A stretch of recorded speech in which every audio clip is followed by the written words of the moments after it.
Bangsa Indonesia dihadapkan dengan AFTA atau ASEAN Free Trade Area yang dilaksanakan pada tahun 2015. AFTA ini memfasilitasi perdagangan bebas di kawasan Asia Tenggara. Tidak hanya berdampak pada bidang ekonomi, politik, teknologi, namun juga terhadap bidang kesehatan.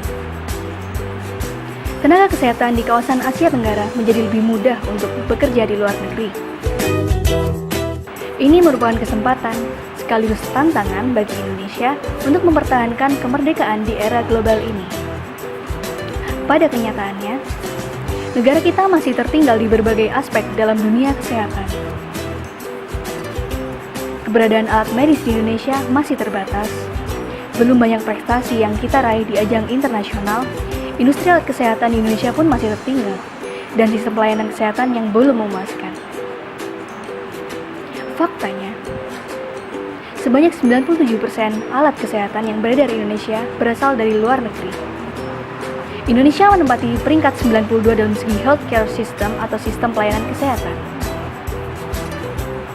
Sementara negara ASEAN lainnya menempati posisi yang lebih tinggi. Untuk mengejar ketinggalan ini, dibutuhkan biaya yang sangat besar dan mustahil dilakukan dalam waktu singkat.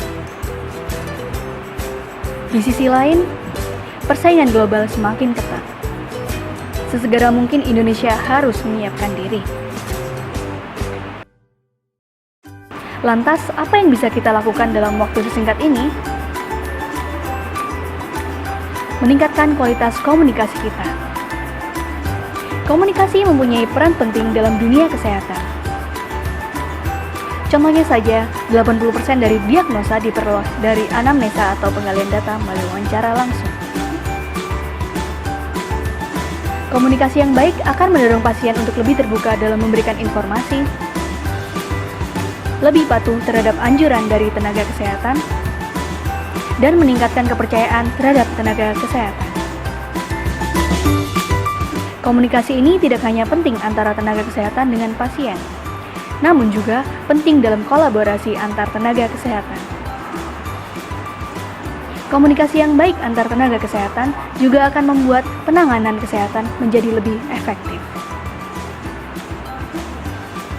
Komunikasi ini harus diterapkan dengan baik oleh tenaga kesehatan menurut ranah kerja masing-masing. Dokter melakukan pemeriksaan terhadap pasien, menegakkan diagnosis, dan menulis resep obat.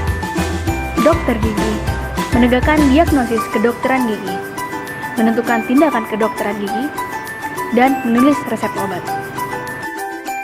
Perawat membantu dokter memberikan pelayanan dan tindakan pengobatan, memberikan asuhan keperawatan, dan membantu pasien dalam meningkatkan pengetahuan kesehatan. Bidan memberi penyuluhan dan edukasi terkait kesehatan ibu dan anak, mengawasi masa kehamilan, persalinan hingga masa setelah melahirkan, dan memberikan pertolongan persalinan yang normal. Ahli gizi memberikan pelayanan gizi prima, cepat, dan akurat, melakukan intervensi terkait dengan masalah gizi, dan memberikan penyuluhan, konsultasi, dan rujukan gizi. Farmasis melayani pengadaan obat, meracik obat secara tepat, dan memberikan informasi atau konsultasi tentang obat kepada pasien.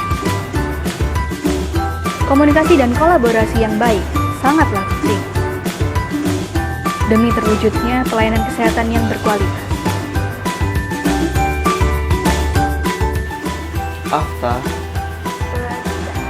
Kami nggak takut.